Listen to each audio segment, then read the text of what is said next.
I'm Naledi Khabo from the Africa Tourism Association, and our mission is to promote tourism to and within Africa. I'm excited to have this conversation today about shifting the mindset to focus on culture, music, fashion, and the like to meet the interests and needs of new travelers to Africa. I'd like to introduce my dynamic panel of guests. First, we have Mimi Aborowa. She's the founder and creative director of ìrìn Journal.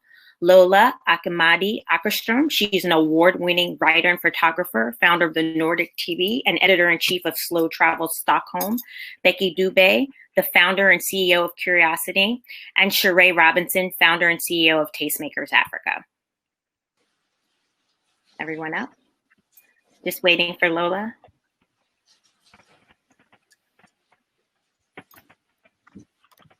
All right, we'll get started while they bring Lola in. One of the things I was excited to talk about this is because as we're talking about how we're going to manage what getting through COVID and what COVID looks like, what post-COVID situation looks like afterwards, is this is an opportunity to sort of reboot and reset. I think COVID has brought a lot of issues to the forefront that we knew we were already dealing with before. And Cheraé, I wanted to kick off with you specifically because as we talk about focusing on new areas, sort of beyond the sand, sun, and safari that is traditionally associated with Africa, you have been, through your platform, Tastemakers Africa, really highlighting cultural experiences before experiences was a trend. Can you talk about why you saw the opportunity there and how you see that moving forward through COVID and beyond? Thank you, Naledi, and thank you, Africa Tomorrow, for having me. It's really interesting. I started going to the continent a decade ago, and my first stop was Sierra Leone, where there were no, safari options for exploring the continent.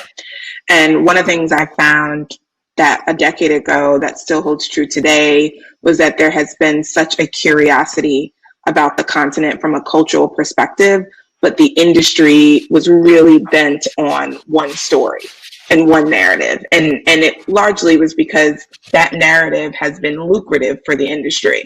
So it's lucrative to promote safari. It's a high dollar product.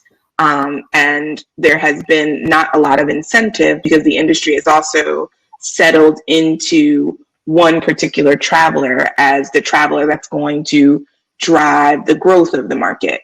And what I saw over the past 10 years has been, one, the growth opportunities for African travel sort of go beyond what's showing up in people's sort of spreadsheet and target market work, and going into a younger and more diverse traveler who their primary interest in the continent is culture and people.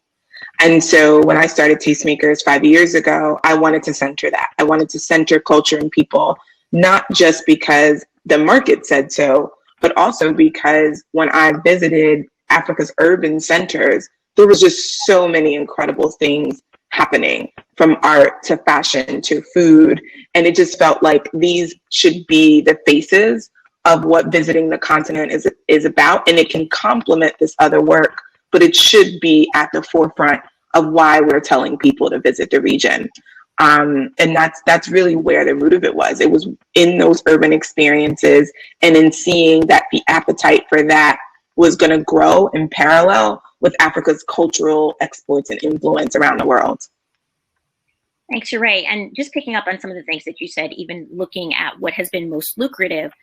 However, if you look at sort of the percentage that Africa has shared in terms of global tourism, we've been fairly stagnant at 5% over at least a considerable amount of time. Where there's shifts within the continent on who owns that percentage, I think that the opportunity to grow has been there. So Bheki, I know Cheraé is talking about a lot of urban centers, and a lot of what you do is in urban centers. Why do you think that it has been such a slow shift to focus on that, given that we've been stagnant, we haven't really been growing, and there's so many key other opportunity areas to exploit new audiences, whether we're talking about millennials or diaspora who are interested in more cultural activities? Yeah, thank you for having me. Yeah, I think we've seen really a slow growth, particularly within Africa or the urban centers.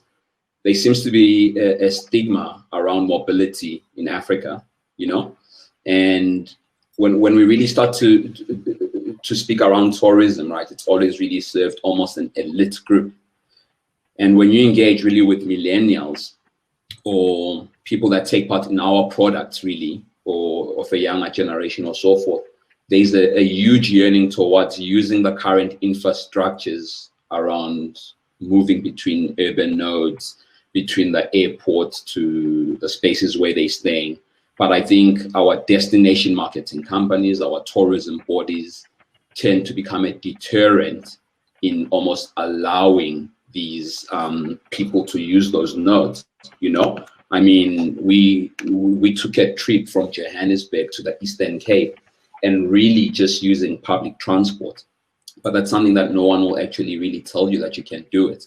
But you go to Nigeria, people are using public transport, people are.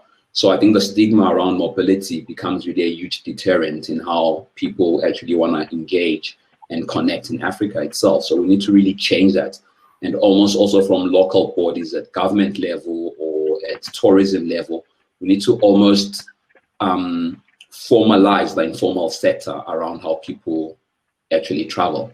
You know, there seems to be a huge disparity between the elites, people with money, and the people that don't have money, even locally, around how people travel. So we need to connect. We need to look at that informal way of traveling in Africa and saying, how do you make sure that someone can, with money, can take a local taxi ride, you know, between different cities, between different spaces itself.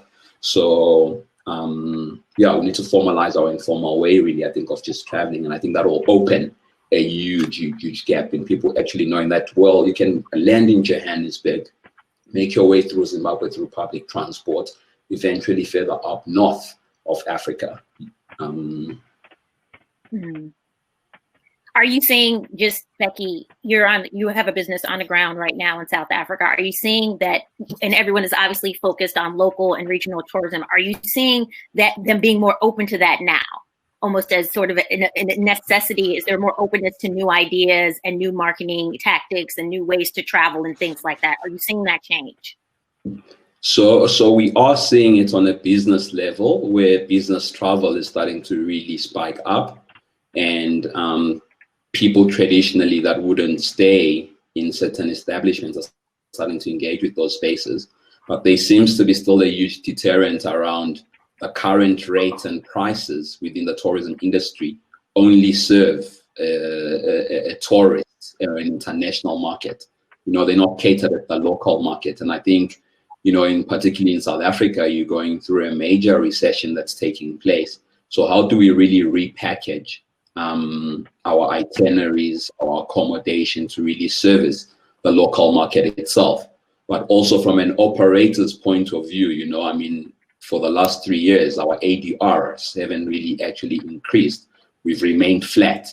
So that balance between really being able to service your local market is very quite key.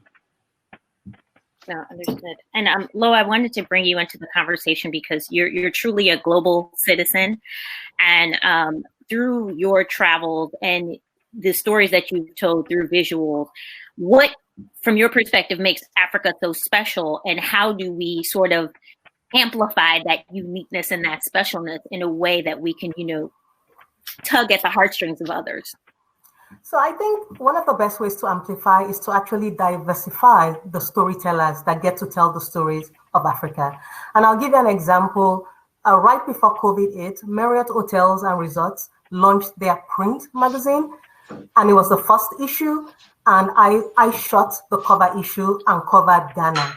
And that was really important because not only did we collaborate with Tastemakers, I booked a lot of Tastemakers Africa tours to kind of show the itinerary, but it was also a powerful statement saying this photographer and writer from the diaspora that has roots in Africa will be the one to launch this issue.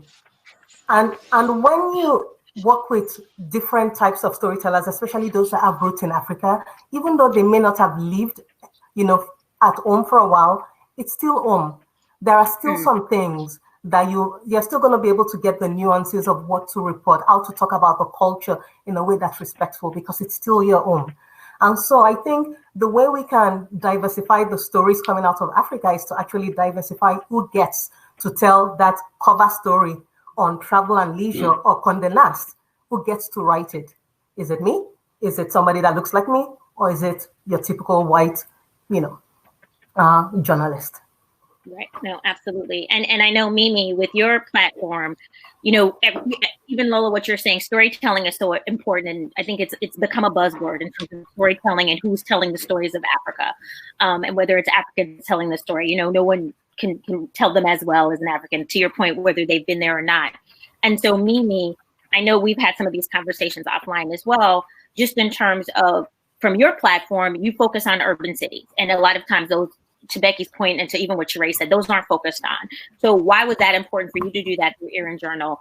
And also, have you had an opportunity to sort of get your stories amplified as well? Because I find more often than not, we always talk about how the narrative needs to change. The stories are there. They exist. There's fantastic storytellers across the continent. They're just not being amplified. So I'd be curious to hear your perspective. Definitely. So I completely agree with what Lola has said. With Ìrìn Journal, we want to inform our readers as to what's going on the continent. Because when it comes to the African narrative, or when it comes to stories about Africa, it's typically told in a singular manner, and it's also told by non-Africans. So therefore, you have an anthropological context. So with the journal, we're empowering people. So whether you live there, you're from there, you visited, you have the opportunity to tell your own story. And we're covering, like, our first issue was Lagos. Our next issue, we're working on Addis Ababa. We're focusing on different cities with so much stories to tell. In terms of Africa, we have culture, we have food, we have music, we have fashion. But it's interesting that when the country is presented, it's presented the same way. And unfortunately, there's nothing we can do about it but empower ourselves to create these spaces to show people that so much more is going on. And in terms of amplifying our voices, we had to do it by ourselves. And I'm pretty sure, everyone else in this, this meeting can attest to that. I saw a need, and I went out of my way to create a solution to that need. Whether organizations, governments are supporting me, maybe that comes later on in the story, but I feel like innovation isn't being propelled in terms of the African tourism industry. In terms of what we're doing, look at Bheki with Curiocity, revitalizing the hospitality industry, what Tastemakers are doing with experiences and connecting people to people on the city. So there's a gap when it comes to knowledge. There's a gap when it comes to the way Africa is presented. And I just feel that it's just very important for us to be custodians of our own culture, to take it upon ourselves to show people this is what we're about. We're not glamorizing it. We're not saying it's so beautiful, it's the best, the safari is amazing. Yes, there is poverty. Yes, there is corruption. But yes, there is music, there is energy, there is power, there is flavor. And it's only people that have these connections that can tell these stories in a way that people will listen. No, absolutely. Well said. I know, Mimi, you haven't really worked with destinations before. Lola, have you worked with destinations, and on the continent specifically, and what has your experience been? So the destinations I've worked with, for example, with South African tourism, that was through a collaboration with National Geographic Channel, where they had a couple National Geographic photographers go explore different parts of South Africa. And most of those were, the typical kind of white National Geographic photographers, but they also reached out to me. And I thought that was really important to show that not only is I'm bringing this photographer back to Africa, but she's also connected to a bigger source, and she is working on that level as well. And so with South African tourism, we're able to create that collaboration and show parts of the country in terms of like an advertisement, for National Geographic Channel. So that's the one that kind of pops to mind. But I've worked with lots of different bodies. So, Cheraé, seeing that you go back and forth between North America and across the continent, and you've curated all of these fantastic experiences, you're amplifying local influencers. I have a question. We talk about everyone's emotional touch point is, it's food, it's fashion, it's music, it's art. That's how a lot of people first connect to Africa. So now how do we, even as an industry, sort of exploit that connection to not only generate interest, but then convert that person to actually coming to the continent?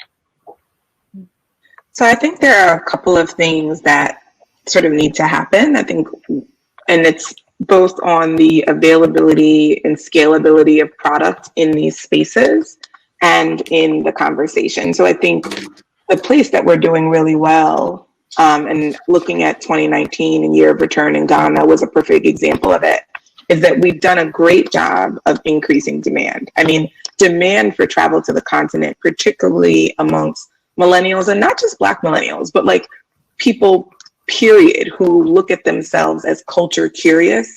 I mean, on Tastemakers, we started seeing a spike in young millennial Russian female travelers last year. And we were like, you know what they were coming to do? Dance to Afro beats. And like, that's what they were doing.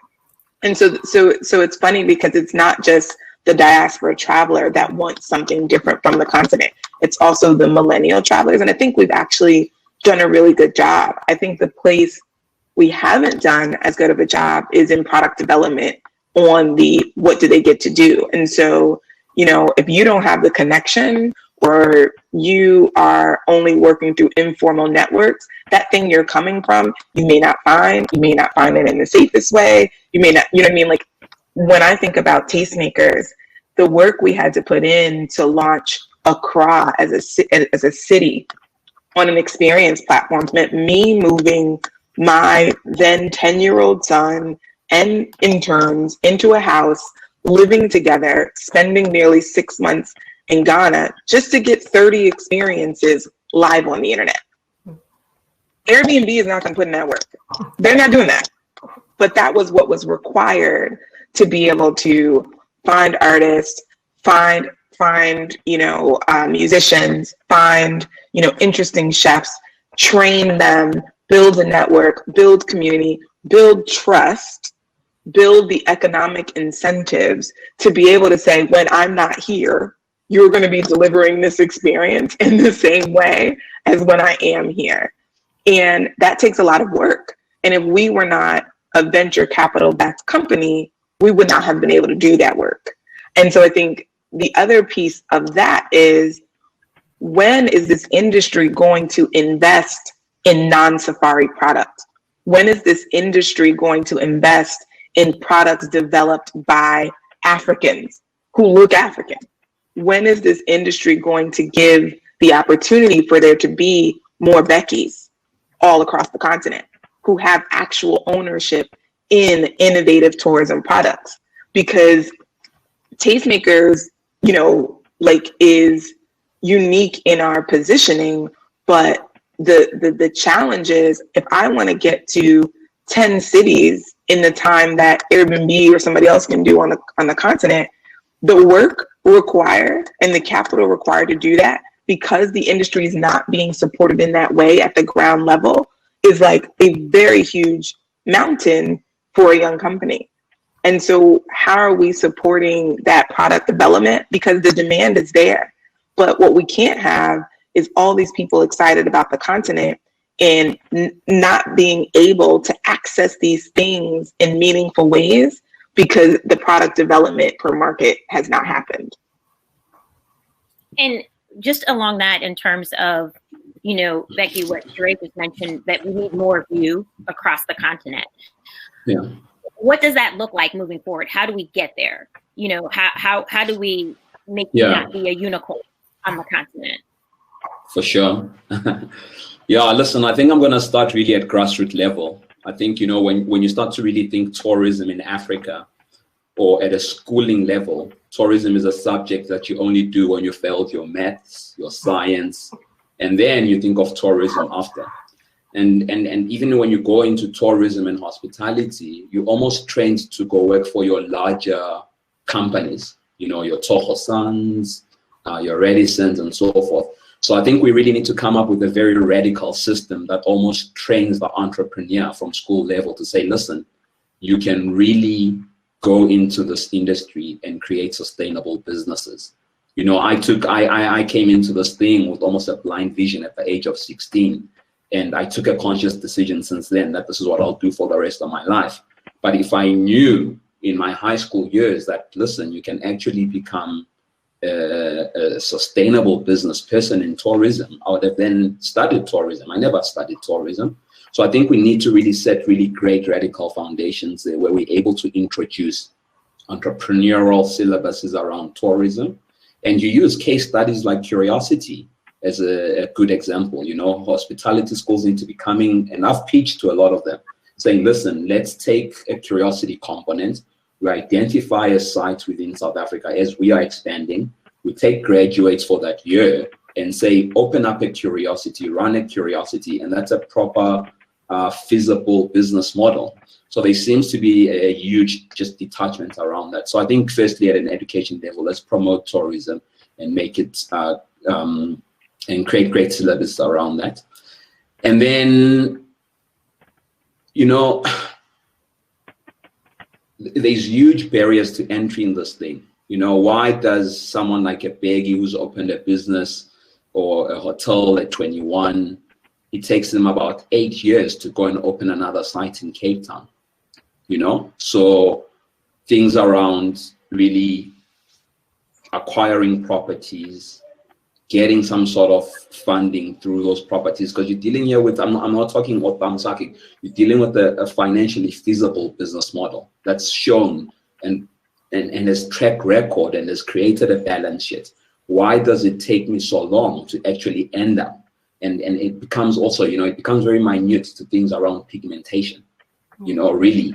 In this day and age in South Africa, we're going still through that. So I think funding, access to funding to really promote, because there are a large number of tour guides that have even come and entered the industry through me, where they come and work with us and then eventually decide. And these are great storytellers, great narrators, people who are reshaping the narrative of what this continent is.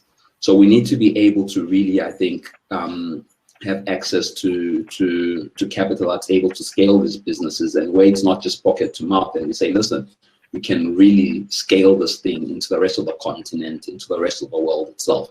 So we need to be instilling, I think, such methods or ways of thinking really within our industry. And Lola, looking at the future from a storytelling perspective, what does that look like, or how do you see that shifting to really make Africa more attractive to new travelers who are curious? Yeah, I think it also comes down to what's, you know, the people that are looking for the stories of Africa, they're thinking of it from a commercial point, that how do I benefit if the narrative changes? And that's why the narrative isn't changing and the status quo is being kept, right?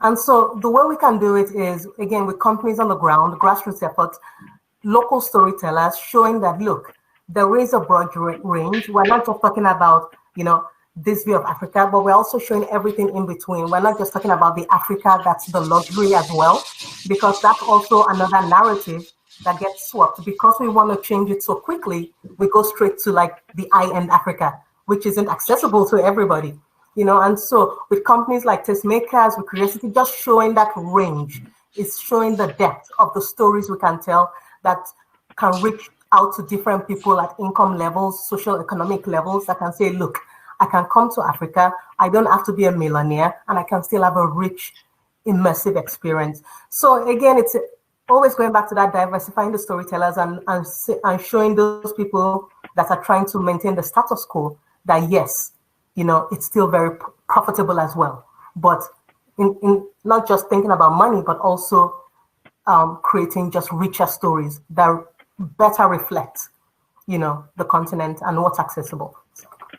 Let's ask Mimi a question. Let's like help facilitate. Yes.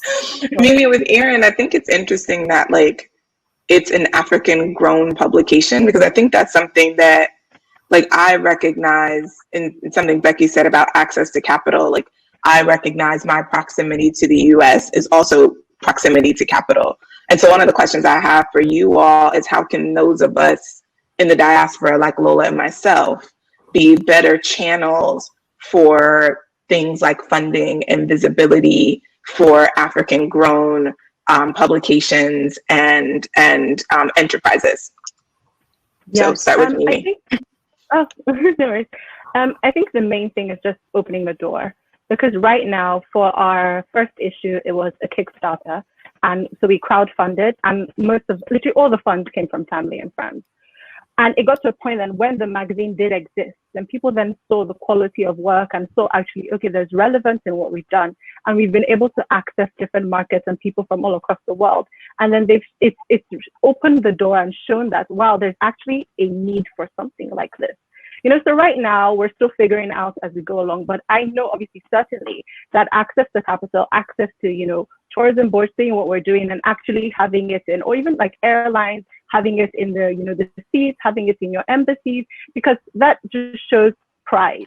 Like, this is my city, this is where I'm from. You probably don't know, let me show you. And I find that people who have interacted with the journal, not only have they bought a copy, but they've also gifted it to somebody else. And for you to gift someone something is that you value the content, you value what it's saying, and you want it to educate someone.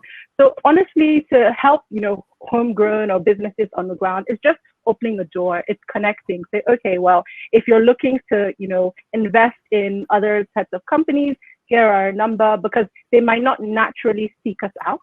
So those who have been able to, you know, I guess, break through, is to just carry people along the way. And it's, you realize that it's then a chain, because I've now found people in Lagos who want to ask me how we were able to create the magazine. And honestly, I'm like, struggle, but I will tell you what I was able to do to make it work. And in that insight and in that connection, it's also helping someone else down the line. Thanks so much, Mimi. And sorry, guys, I had technical difficulties. We have to wrap up soon, but I would like each of you just in one quick statement, just to say what's critical for the industry in terms of the future of travel and growing African travel specifically. We can start with you, Cheraé. I was hoping I had time to think about it. Ease of entry and preparedness for longer term stays that go beyond 90 days. Bheki? Yeah, I think, I said it's in my last statement, you know, let's grow this thing from ground up, really. Lola? I think the biggest publications need to give the biggest space to diverse storytellers. Mimi, I know you were talking about, is there one final thought? I think strategic partnerships and collaboration. You know, we can't do it alone. So connecting with people in these spaces to, you know, pave the way. Thank you very much. And I agree. And thank you all very much. And sorry, we had to sort of rush at the end and I popped off, but appreciate all your feedback. And I know just personally, some of you have had the pleasure of working with for quite a while, and some of you are new, and we'll be looking forward to collaborating with you in the future, because I do feel strongly about that I think collaboration is going to be critical no matter what we're talking about. So thank you very much for joining me today, and thank you, Africa Tomorrow, for giving us this space. Thank you.